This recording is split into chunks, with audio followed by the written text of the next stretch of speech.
Hey guys, my name is Brad Quaxton, and I was a top tier Dark and Darker player, and that means you were also probably here from the previous video, Arcraiders: A Beginner's Guide, and I just wanted to fill you in on all of the mini boss fights and how we beat them, so you can be prepared for when you accidentally get spotted and murdered. This information is completely up to date on what we know about utility and everything else, so make sure to watch. I did the bosses in order from the questline, and as always, timestamps are shown within on the screen and in the description, but we will first go over important utility, and then the mechanics and fights. This information works for solos and groups, just one has to juggle aggro better than the other. If you're enjoying all the content that I've been producing so far, it would mean the world to me if you come stop by the streams. It is where I'll be making my guides and, you know, hang out with you all, so I appreciate all the support. If this gets 500 likes, I'll be doing a 72-hour stream and release, so thank you. I hope you guys enjoy the guide. Let's get started on the wolf pack grenade and the shock grenade and what they can be used for on these arc robots.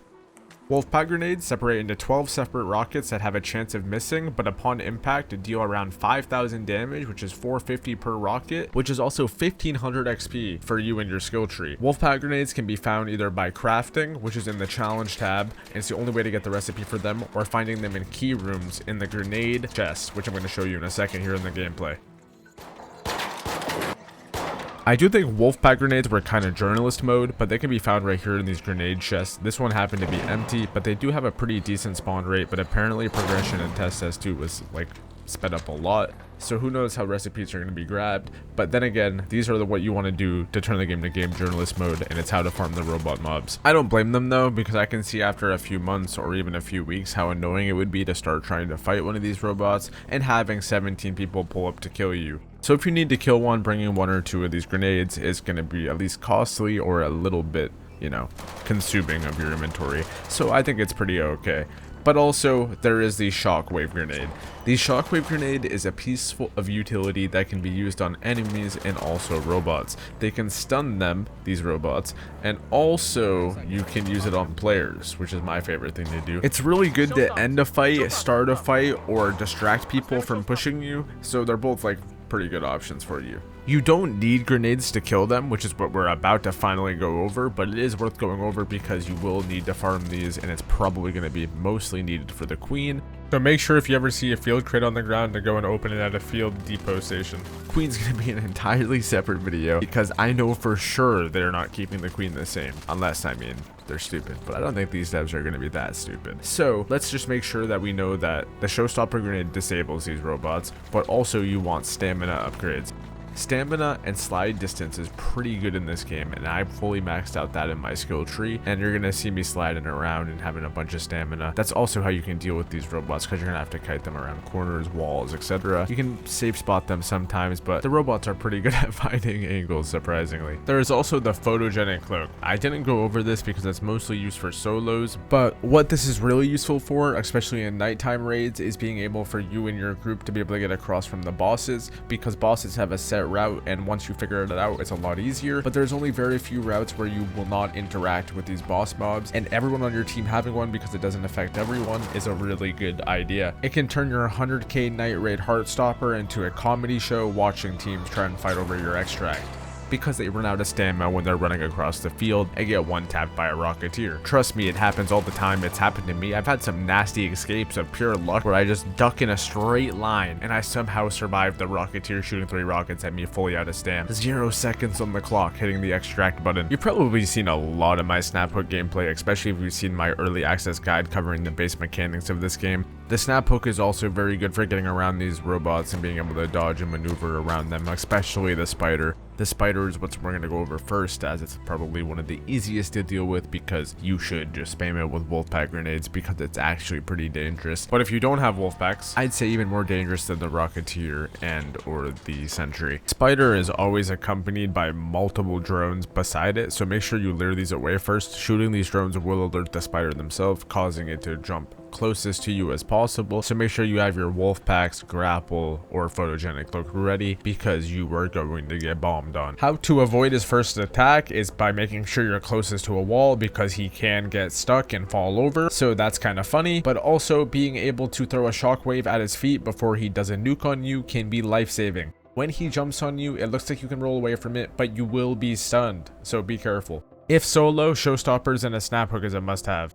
The Wolfpack grenade actually makes these mobs look like a joke. I'm assuming they're going to do less damage. It'd be harder to find like the raider hatch keys, but it made boss farming and XP farming pretty easy. But the more I think about it, I didn't even have that many grenades, but this thing does hate grenades. If you throw a few at them, even like the heavy fuse ones or the base ones that you can buy from the shop, it's really good for staggering them. The main mechanic of the boss is just shooting it in its center of its eye, and when it does get low HP, it will flee away from you for a little bit and then jump back on top of you as a way of it's like a last resort of it panicking, if that makes any sense. But yeah, he will jump, land on you, explode. So you want to be sticking close to a wall, or you want to be ready to roll out of the way of wherever you were last standing and things like that. You want to use heavy weapons or an LMG on it, and then boom, yeah, you're good to go. I have 3 seconds before the next clip, so if you're enjoying the content, please like and sub, especially if you want to see the new boss. Every single boss mob is accompanied by drones, such as this one right here, the Sentry. The Sentry, I also threw 2 grenades at this thing, and they can actually deflect, it looks like, and sometimes go off course, so your Wolfpack grenade isn't always guaranteed. So maybe it's not as broken as I thought. Maybe you try throwing it farther away because it actually homes at the target. When dealing with the Sentry, finding a good line of sight point or something to rotate around, don't go inside of a house because he'll constantly shoot at you, and it kind of makes it kind of useless.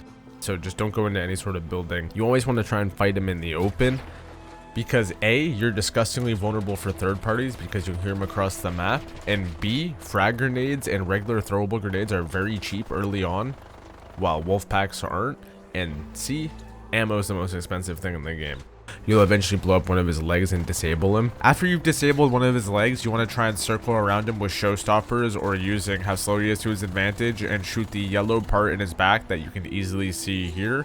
It's very effective at killing them and will require to use little to no grenades. But yeah, you have to play this very slowly. It works better if you have 3 people, so at least you guys can try and trade aggro as you guys try and shoot them with anvils and other heavy weapons. Before we go over the infinite XP glitch, shooting the yellow parts on these guys are useless as they're absurdly tanky, and also speed is key because they will hear you across the map doing the Rocketeer and Sentry.